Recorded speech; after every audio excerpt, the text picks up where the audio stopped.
नमस्कार viewers and प्यारे बच्चों। तो आज हम लोग फर्स्ट ईयर का पहला जो पार्ट सेकंड है, पार्ट फर्स्ट और पार्ट सेकंड, उसमें जो पहला चैप्टर है ऑक्सीकरण और अपचयन अपक्रियाएं, या जिसे हम कहते हैं रेडॉक्स अपक्रियाएं, उनके बारे में हम वीडियोस का एक चेन शुरू कर रहे हैं अगले टाइप में, ठीक है। और उसमें आज हम लोग बात करेंगे ऑक्सीडेशन रिडक्शन क्या है, रिएक्शंस के बारे में देखेंगे और फिर वो कैसे एक्सप्लेन होता है, किन किन तरीक़ों से हम उसकी व्याख्या कर सकते हैं, ठीक। तो पहले टर्मिनोलॉजी पे आओ, ऑक्सीडेशन और दूसरा है रिडक्शन, दो तरह की घटनाएं हैं। इसको सिंपल वे में कैसे डिफाइन किया जाए, तो ऐसे कह सकते हैं कि वे रासायनिक अपक्रियाएं जहां पर इलेक्ट्रॉनों का आदान प्रदान होता है, मतलब इलेक्ट्रॉनों की संख्याओं में परिवर्तन होता है, कोई इलेक्ट्रॉन देता है और कोई इलेक्ट्रॉन लेता है, या कह सकते हैं किसी के इलेक्ट्रॉनिक चार्ज में कमी होती है और किसी के इलेक्ट्रॉनिक चार्ज में वृद्धि होती है। ऐसा कुछ हो, अगर ऐसा कुछ हो रहा है तो उस तरह की अपक्रियाओं को हम कहते हैं ऑक्सीकरण अपचयन अपक्रियाएं या रेडॉक्स अपक्रियाएं, ठीक है। इसको और भी तरीके से डिफाइन कर सकते हैं आप कि वे रासायनिक अपक्रियाएं जिसमें ऑक्सीकरण और अपचयन दोनों घटनाएं एक साथ होती हैं, उन्हें कहते हैं हम ऑक्सीकरण अपचयन अपक्रियाएं या रेडॉक्स अपक्रियाएं। रेडॉक्स है ना, इनको हम क्या बोलते हैं, रेडॉक्स। ये इंग्लिश वर्जन है, ये देखो, रिडॉक्स रिडक्शन रिएक्शन और ऑक्स मतलब ऑक्सीडेशन, तो उसी को मर्ज करके लिखा गया रेडॉक्स। तो रेडॉक्स अपक्रियाएं मतलब जिसमें ऑक्सीकरण और अपचयन दोनों एक साथ होती हैं, ठीक। ध्यान रखिएगा, इसके नोट्स आप बनाते चलेंगे, इसके नोट्स प्रॉपर बनाते चलिए, फर्स्ट पार्ट सेकंड करके, मतलब ऑर्गेनिक मतलब केमिस्ट्री के हिसाब से पार्ट फर्स्ट और पार्ट सेकंड। जो पार्ट सेकंड वाला पोर्शन है वो ऑक्सीडेशन रिडक्शन से स्टार्ट होता है और उसके बाद का अगला चैप्टर है हाइड्रोजन का, ठीक है। तो उसी में पहला चैप्टर देख रहे हैं, उस पहले चैप्टर का हम पहला पार्ट आज हम लोग डिस्कस करेंगे। तो ऑक्सीडेशन क्या है, ऑक्सीकरण। अब इस ऑक्सीकरण को हम उपचयन भी कहते हैं। क्या कहते हैं, उपचयन, ठीक बेटा, उपचयन। तो अब इसको डिफाइन कैसे किया जाए, देखो जरा, कई तरीके से डिफाइन कर सकते हैं। वे अपक्रियाएं, ढेर सारे पैटर्न हैं, एक एक करके देख लेते हैं, ठीक। वे अपक्रियाएं जिनमें ऑक्सीजन से क्रिया होती है, ऑक्सीजन से क्रिया होती है, या कह सकते हैं आप ऑक्सीजन जुड़ता है।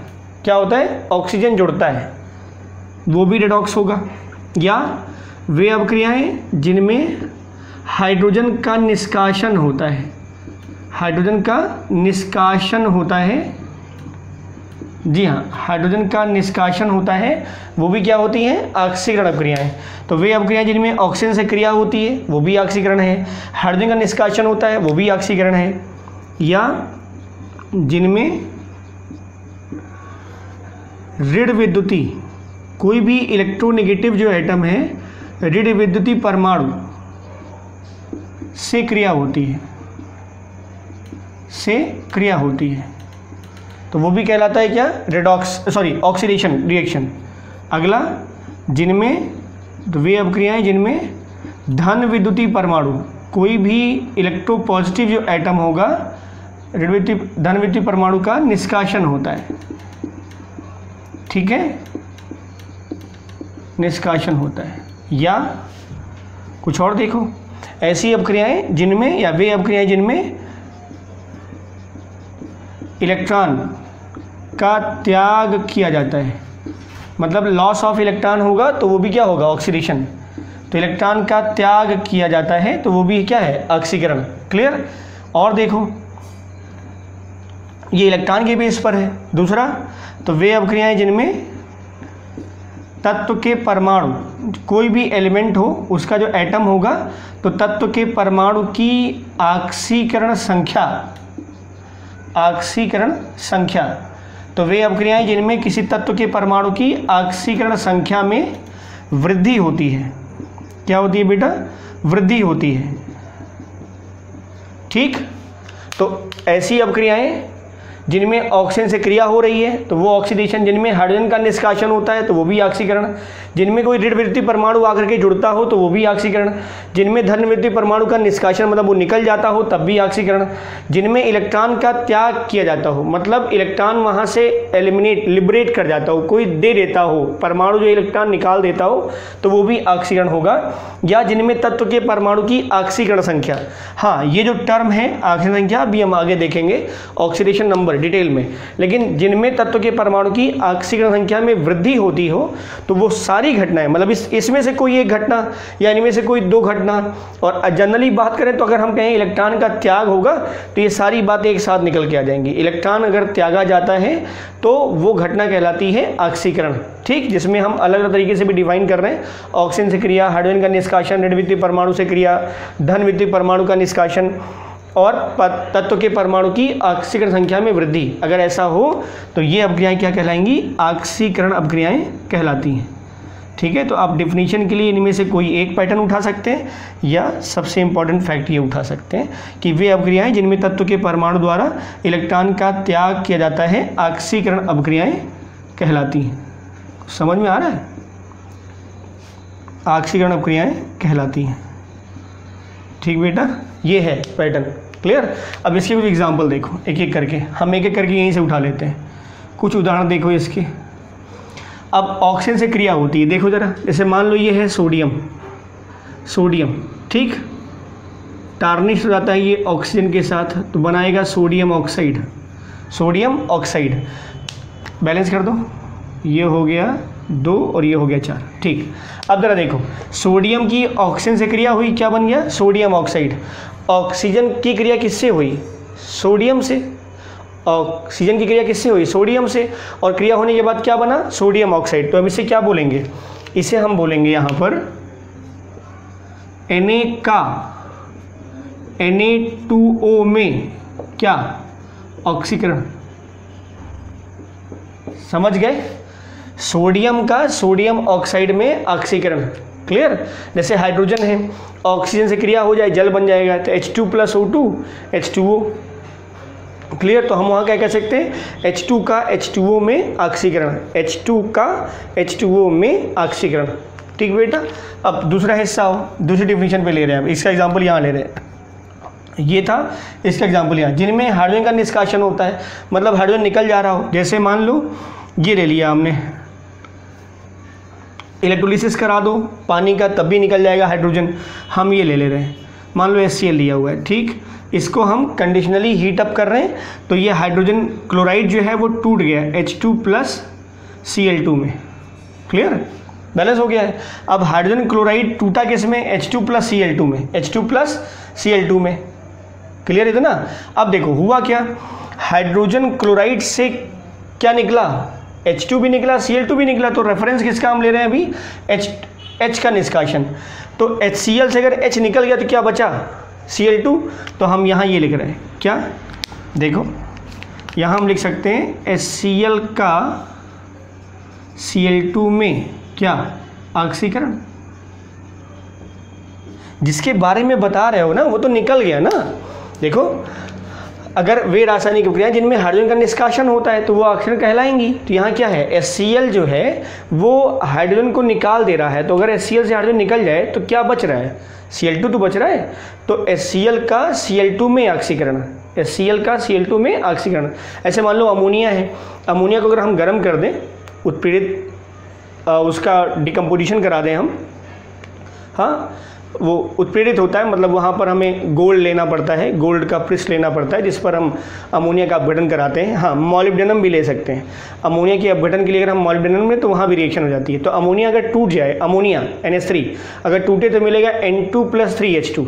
तो अगर हमें ऑक्सीडेशन के मतलब रूप में अगर उस एग्जाम्पल को दिखाना हो तो हम क्या लिखेंगे, अमोनिया टूटा, N2 और H2 बना, तो H2 निकल गया ना, तो अमोनिया से अगर H2 निकल गया तो क्या बचा, N2, तो हम लिखेंगे अमोनिया का N2 में, अमोनिया का N2 में ऑक्सीकरण, अमोनिया का N2 में ऑक्सीकरण। कारण क्या है, H2 निकल गया है, तो अगर H2 का निष्कासन हो तो वो अपक्रिया भी कहलाती है ऑक्सीकरण। आओ अगला हिस्सा देखो, ऋण विद्युतीय परमाणु से क्रिया होती है।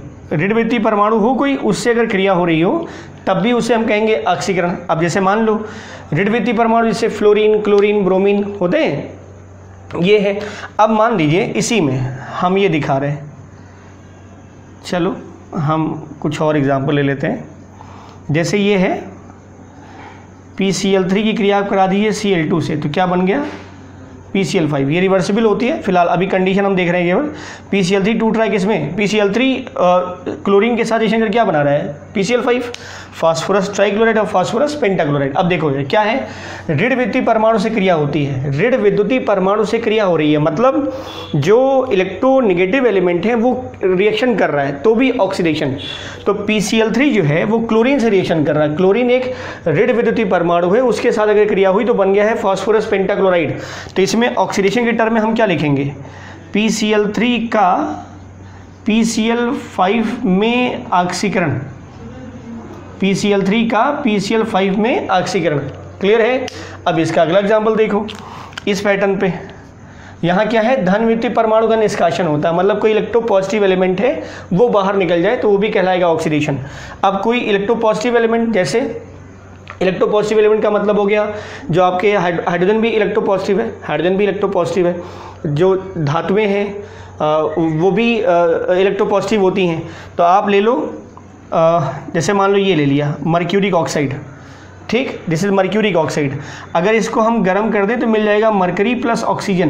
क्या मिल जाएगा, मरकरी प्लस ऑक्सीजन। अब ये देखो, अब ये जो मरकरी है धातु है ना ये, तो मर्क्यूरिक ऑक्साइड से अगर कोई धन विद्युतीय परमाणु निकल जाए, मर्क्यूरिक ऑक्साइड से कोई धन विद्युतीय परमाणु निकल जाए तो ये निकल गया, धातु निकल गया, तो क्या बचा O2। तो हम ये लिख सकते हैं HgO का O2 में ऑक्सीकरण। बात समझ रहे हैं आप, यहाँ धन विद्युतीय परमाणु का निष्कासन हुआ है। तो धन विद्युतीय परमाणु जितने मेटल हैं सब इलेक्ट्रोपॉजिटिव होते हैं। तो अगर कोई भी धातु का ऑक्साइड है, सिल्वर ऑक्साइड है ना, अगर उसको गर्म कर दिया जाए तो वो टूट गया, तो टूट गया तो धातु मिला और ऑक्सीजन मिला, तो धातु इलेक्ट्रोपॉजिटिव है, तो चूंकि उस यौगिक से उस धातु का निष्कासन हो गया अर्थात इलेक्ट्रोपॉजिटिव एलिमेंट निकल गया, तो अब क्रिया कहलाई क्या, ऑक्सीकरण। तो HgO का O2 में क्या हुआ है, ऑक्सीकरण। क्लियर। अब इसका अगला हिस्सा देखो, अब मान लो ये है इलेक्ट्रॉन का त्याग किया जा रहा है तब भी ऑक्सीकरण होता है, इलेक्ट्रॉन त्याग हो रहा है, इलेक्ट्रॉन का निष्कासन कह सकते हैं। जैसे मान लीजिए सोडियम है, सोडियम ने इलेक्ट्रॉन दिया, इलेक्ट्रॉन के टर्म में बता रहे हैं, तो सोडियम 2 8 1, ये बेटा 2 8 1 11 होता है ना, और यहाँ हो गया 2 8, ठीक। तो सोडियम ने इलेक्ट्रॉन त्यागा बाहरी को, उसका इलेक्ट्रॉन तो निकल गया। तो अब इसमें क्या कह सकते हैं आप, यहाँ क्या, यहाँ टर्मिनोलॉजी क्या यूज़ कर सकते हैं, Na का Na+ में ऑक्सीकरण, Na का Na+ में ऑक्सीकरण। समझ रहे हैं, ठीक बेटा। एक और पॉइंट देख लो, ऑक्सीडेशन नंबर, ऑक्सीडेशन नंबर ये है क्या, हम थोड़ा सा यहाँ डिफाइन कर देते हैं। ऑक्सीडेशन नंबर जो होता है, जो कोई यौगिक हो या कोई परमाणु हो या कोई आयन हो, परमाणु का समूह, सॉरी, तो अगर कोई समूह हमारे पास है, परमाणु या परमाणुओं का समूह है, चाहे वो अणु के रूप में हो चाहे आयन के रूप में हो, तो किसी भी परमाणु समूह या आयन में जो तत्व के परमाणु की वास्तविक इलेक्ट्रॉनिक अवस्था होती है, मतलब actual electronic state of the atom in given species, that is known as oxidation number. ठीक है। तो जो कोई स्पीसीज़ हमें दी गई है, मतलब जो हमें समूह मिला है, चाहे वो समूह पर यौगिक का हो चाहे वो किसी आयन का हो, तो उसमें किसी भी तत्व के परमाणु की, तत्व की इकाई होती है ना परमाणु, तत्व के परमाणु की वास्तविक इलेक्ट्रॉनिक अवस्था जो होती है वो कहलाती है ऑक्सीकरण अवस्था या ऑक्सीकरण संख्या। ऑक्सीकरण अवस्था, जब इसको नंबर में हम डिनोट कर दें तो कहलाता है ऑक्सीकरण संख्या। क्लियर। अब देखो जरा, इसमें जैसे मान लीजिए यहाँ, एक्चुअली जितने भी एग्जाम्पल है सब ले सकते हैं, सब में दिखा सकते हैं आप, लेकिन हम एक दूसरा एग्जाम्पल ले रहे हैं। जैसे मान लीजिए ये है, ऐसे देखो, इसी को देख देते हैं, सोडियम Na+ इलेक्ट्रॉन। क्लियर। तो इलेक्ट्रॉन के बेस पे अब हम इसे नहीं बता रहे हैं, अब इसे हम ऑक्सीडेशन नंबर के बेस पे बता रहे हैं। देखो यहाँ पर है सोडियम, ये फ्री स्टेट में है, मुक्त अवस्था में है। तो मुक्त अवस्था में मतलब ना इलेक्ट्रॉन दिया गया ना लिया गया। तो यहाँ जो ऑक्सीडेशन नंबर है, यहाँ जो ऑक्सीडेशन नंबर है वो 0, यहाँ जो ऑक्सीडेशन नंबर है वो क्या है 0, और यहाँ पर जो ऑक्सीडेशन नंबर है ये कितना है +1। तो यहाँ 0 से क्या हो रहा है +1, 0 से +1, तो ऑक्सीडेशन नंबर में क्या हो रही है वृद्धि। ऑक्सीडेशन नंबर में क्या हो रही है वृद्धि। 0 है, 0 क्यों हुआ, जब भी कोई परमाणु मुक्त अवस्था में होता है, फ्री स्टेट में होता है, मतलब वो ना तो किसी से इलेक्ट्रॉन ले रहा है और ना किसी को दे रहा है, तो उस अवस्था में उसकी ऑक्सीकरण संख्या, तो वास्तविक इलेक्ट्रॉनिक अवस्था उस समय कैसी है 0 है, मतलब ना कोई दिया गया इलेक्ट्रॉन ना ही कोई लिया गया। तो उस समय ऑक्सीडेशन नंबर, फ्री स्टेट में ऑक्सीडेशन नंबर जो होता है वो 0 होता है। और इस केस में क्या हुआ है +1, मतलब एक इलेक्ट्रॉन दे दिया ना, तो ऑक्सीडेशन नंबर के बेस पर, नंबर के लिए ये 0 है और यहाँ क्या हो गया +1, तो इंक्रीमेंट हुआ है ना। देखिए इलेक्ट्रॉन कम हुआ है ना, इलेक्ट्रॉन तो कम हुआ ही है, हम ऑक्सीडेशन नंबर की बात कर रहे हैं।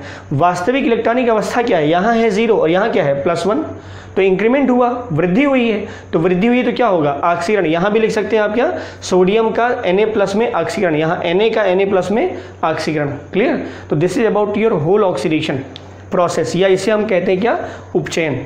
ठीक है, अगला, तो अगला पार्ट है इसका दूसरा, दो ऑक्सीकरण के बाद दूसरा है अपचयन। अपचयन को हम बोलते हैं अवकरण, अपचयन भी कहते हैं या अवकरण, उसको बोलते हैं ऑक्सीकरण और उपचयन, ऑक्सीकरण और उपचयन, इसको बोलते हैं अपचयन या अवकरण, रिडक्शन बोलते हैं। सारी डिफिनीशन वही है, वही पैटर्न है, हमने थोड़ा सा इंटरचेंज किया है। ठीक है, आप दोनों डिफिनीशन मिला के देख लीजिएगा। आप क्या है, वे अपक्रियाएं जिनमें हाइड्रोजन से क्रिया होती है, वहाँ ऑक्सीजन से क्रिया हो रही थी, यहाँ हाइड्रोजन से क्रिया होती है, जिनमें ऑक्सीजन का निष्कासन होता है। ठीक है, धन विद्युतीय परमाणु से क्रिया होती है, या जिनमें ऋण विद्युतीय परमाणु का निष्कासन होता है, इलेक्ट्रॉन को ग्रहण किया जाता है, वहाँ क्या था त्याग किया जाता है और यहाँ ग्रहण करना है, जिनमें तत्व के परमाणु की ऑक्सीडेशन नंबर जो है या ऑक्सीडेशन स्टेट में कमी हो रही है, क्या हो रही है कमी, तो ये सारी अपक्रियाएं क्या कहलाएंगी अपचयन अपक्रियाएं या अवकरण अपक्रियाएं।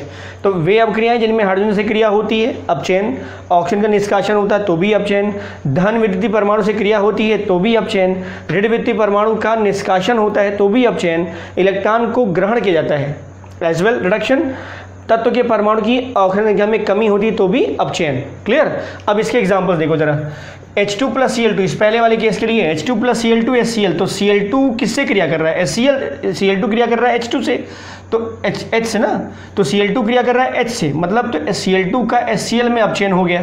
सेम ऑक्सीजन का निष्कासन, अब देखो H2O से अगर ऑक्सीजन निकल जाए तो क्या बचेगा H2O से अगर ऑक्सीजन निकल जाए तो क्या बचेगा H2, तो H2O का H2 में अपचयन, धन विद्युतीय परमाणु से क्रिया हो रही है तो सोडियम की रिएक्शन हो रही है किससे ऑक्सीजन से, तो ऑक्सीजन ऋण विद्युतीय परमाणु होता है और सोडियम धन विद्युतीय धातु है ना ये, तो इसकी ये जो ऑक्सीजन है ये क्रिया कर रहा है सोडियम से, तो ऑक्सीजन का सोडियम ऑक्साइड में अपचयन, ऑक्सीजन का सोडियम ऑक्साइड में अपचयन। अगला है ये ऋण विद्युतीय परमाणु का निष्कासन हो रहा है, तो HCl से अगर ऋण विद्युतीय परमाणु जैसे Cl2, क्लोरीन जो है, क्लोरीन ब्रोमीन आयोडीन फ्लोरीन ये सब क्या है ऋण विद्युतीय परमाणु, जिसका निष्कासन हो गया, तो HCl से अगर Cl2 निकल जाए तो क्या बचेगा H2, तो HCl का H2 में क्या हो रहा है अपचयन। देखिए जो चीज़ निकल जाए रिएक्शन का रिलेशन उससे दिखाएंगे जो चीज़ बच रही है, तो HCl का H2 में अपचयन हो रहा है क्योंकि Cl2 निकल गया। अगला इलेक्ट्रॉन अगर ग्रहण किया जाए, इलेक्ट्रॉन ग्रहण किया जाए, ये देखो इलेक्ट्रॉन अगर ग्रहण किया जाए वहाँ क्या था त्याग करना और यहाँ ग्रहण, तो इलेक्ट्रॉन अगर ग्रहण होगा तो प्रक्रिया कहलाएगी अपचयन। तो इलेक्ट्रॉन ग्रहण क्लोरीन इलेक्ट्रॉन गेन कर रहा है तो हो गया 2Cl-, तो Cl2 का Cl- में क्या हो रहा है अपचयन। और लास्ट है इसकी डिफिनीशन जिसमें तत्व के परमाणु की ऑक्सीडेशन नंबर में कमी हो रही है, तो अगर कमी हो रही तो भी क्या होगा अपचयन। अब देखो Cl2 मुक्त अवस्था है ना, Cl2 खुद ब खुद, मतलब इसमें कोई दूसरा परमाणु अलग से नहीं आया, कोई दूसरा, जहाँ पे इलेक्ट्रॉन क्लोरीन के सामने क्लोरीन है तो there is no electron exchange. हाँ शेयरिंग हुई है लेकिन वहाँ पर कोई पॉजिटिविटी या निगेटिविटी नहीं आई है, मतलब कोई इलेक्ट्रॉन लेके गया नहीं गया, तो इसका जो ध्रुवता है वो अध्रुवीय अणु है, ध्रुवता जो आएगी मतलब इसकी जो द्विध्रुव आघूर्ण जो आएगा म्यू, द्विध्रुव आघूर्ण जिसे हम कहते हैं वो आएगा 0, तो इसमें कोई इलेक्ट्रॉनिक डिस्प्लेसमेंट नहीं हुआ किसी तरीके से, तो इसका जो ऑक्सीडेशन नंबर है ये भी फ्री स्टेट में ही माना जाता है। क्लोरीन गैस अधातु है ना, तो क्लोरीन गैस ये फ्री स्टेट में ही माना जाता है, तो इसका ऑक्सीडेशन नंबर क्या आएगा 0। और Cl- मतलब जो इलेक्ट्रॉन ग्रहण कर लेगा तो किस पे क्या आ जाएगा -1, ये -1, तो 0 से -1, 0 से -1 तो घट रहा है, कमी हो रही है, ऑक्सीडेशन नंबर में क्या हो रही है, कमी। तो ऑक्सीडेशन नंबर में अगर कमी होगी तो अपचयन, ऑक्सीडेशन नंबर में अगर वृद्धि होगी तो ऑक्सीकरण। क्लियर। तो this is about to your oxidation reduction, ये आप पूरा कर सकते हैं। क्लियर। और इसका अगला पार्ट जो होगा इसी के आगे वाले हिस्से में हम लेके चलेंगे। ठीक है। तो थैंक यू फॉर वॉचिंग।